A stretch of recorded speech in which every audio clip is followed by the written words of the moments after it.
सूरजपुर गांव में रामू नाम का एक गरीब किसान रहता था।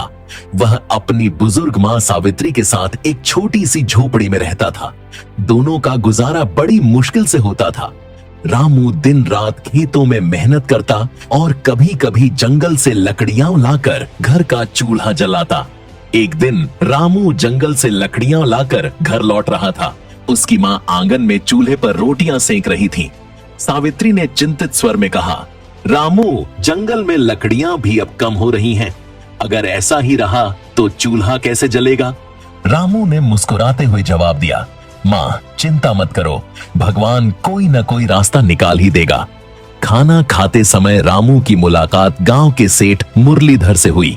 मुरलीधर एक हट्टा कट्टा आदमी था जो हमेशा अपनी धन की थैली साथ रखता और अपनी संपत्ति का बखान करता।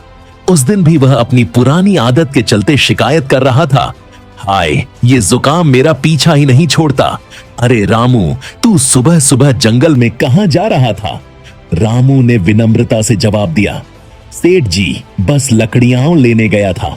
आप तो जानते हैं मेरे घर में चूल्हा जलाने का यही सहारा है।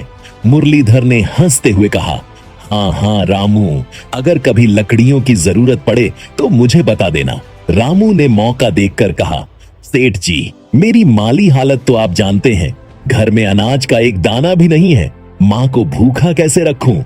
कृपया मुझे कुछ पैसे उधार दे दीजिए, मैं जल्द ही लौटा दूंगा। मुरलीधर ने सोचते हुए कहा, रामू, तू ईमानदार है, ये मैं जानता हूँ। पैसे तो दे दूंगा, लेकिन ब्याज सहित लौटाने होंगे। रामू ने सहमति जताई और पैसे ले लिए।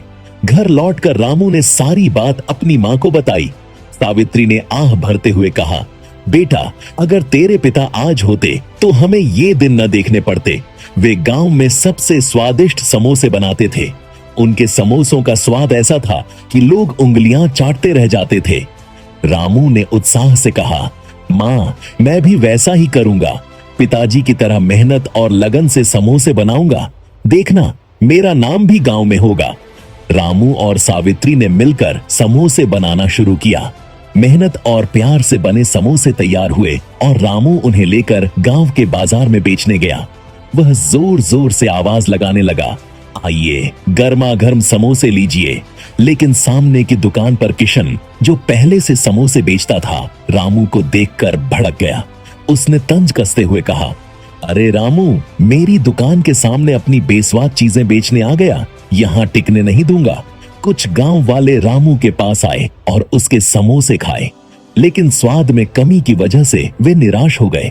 एक ने कहा, रामू, तेरे समोसों में तो कोई मजा नहीं। किशन ने मौका देखकर अपनी दुकान की तारीफ की, आइए भाइयों, मेरे गर्मा गर्म स्वादिष्ट समोसे खाइए। गांव वाले किशन की दुकान पर चले गए। रामू उदास मन से घर लौट आया। सावित्री ने पूछा, बेटा, क्या हुआ? समोसे पसंद आए? रामू ने मायूसी से कहा, माँ, गांव वाले कहते हैं कि मेरे समोसों में स्वाद नहीं। सेठ जी के पैसे से जो सामग्री ली वह भी खत्म हो गई। अब क्या करूं? सावित्री ने ढाढ़स बंधाया, बेटा, तेरी मेहनत और ईमानदारी को देखकर भगवान जरूर रास्ता दिखाएंगे। अगली सुबह सेठ मुरलीधर अपने नौकरों के साथ रामू के घर आ धमका। उसने गुस्से में कहा, रामू, मेरे पैसे कहाँ हैं? तू तो बैठकर ऐश कर रहा है। रामू ने माफी मांगते हुए कहा, सेठ जी, मैंने आपके पैसे से समोसे बनाए, लेकिन कोई खरीदार नहीं मिला। जैसे ही पैसे आएंगे मैं लौटा दूंगा। मुरलीधर ने धमकी दी, मुझे ब्याज सहित पैसे चाहिए, वरना तेरा घर ले लूंगा। रामू फिर बाजार गया और उदास मन से अपने समोसों के साथ खड़ा रहा। तभी एक बुजुर्ग बाबा विश्वनाथ उसके पास आए। बाबा ने कहा, बेटा, मैं लंबी यात्रा से लौटा हूँ, भूखा हूँ, कुछ खाने को दे दे, मेरे पास पैसे नहीं हैं। रामू ने बिना हिचक समोसे दिए और कहा, बाबा जी, मेरे समोसे स्वादिष्ट नहीं हैं, लेकिन आपकी भूख मिटाने के लिए ले लीजिए। बाबा ने समोसे खाए और मुस्कुराते हुए कहा, बेटा, ये तो बहुत स्वादिष्ट हैं। तेरे सच्चे दिल की वजह से इनमें स्वाद आया। तूने मेरी भूख मिटाई, इसके लिए मैं तुझे एक जादुई जड़ी बूटी देता हूँ। इसे अपने समोसों में मिलाना।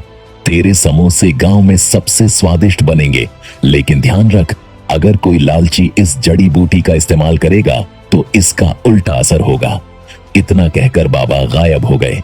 रामू ने घर लौटकर माँ को सारी बात बताई। दोनों ने जड़ी बूटी मिलाकर फिर से समोसे बनाए। इस बार समोसों से ऐसी खुशबू आई कि गांव वाले खींचे चले आए। लोग चिल्लाने लगे, रामू जल्दी समोसे दे। समोसे खाने के बाद सब तारीफ करने लगे, वाह, ऐसे स्वादिष्ट समोसे तो कभी नहीं खाए। देखते ही देखते रामू की दुकान पर भीड़ लग गई और सारे समोसे बिक गए। रामू ने सेठ मुरलीधर का कर्ज चुकाया और धीरे धीरे एक बड़ी दुकान खोल ली। उसकी मेहनत और जड़ी बूटी के जादू ने उसे गांव का सबसे मशहूर समोसा विक्रेता बना दिया।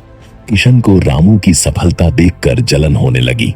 उसकी दुकान पर अब कोई नहीं आता था। एक रात उसने चुपके से रामू की दुकान से जड़ी बूटी चुरा ली। अगले दिन उसने अपने समोसों में जड़ी बूटी मिलाई और सोचा, अब सारे गांव वाले मेरे पास आएंगे। लेकिन जड़ी बूटी ने अपना उल्टा असर दिखाया। किशन के समोसे इतने बेस्वाद बने कि लोग शिकायत करने लगे। तभी उसकी दुकान में आग लग गई और सब कुछ जलकर खाक हो गया।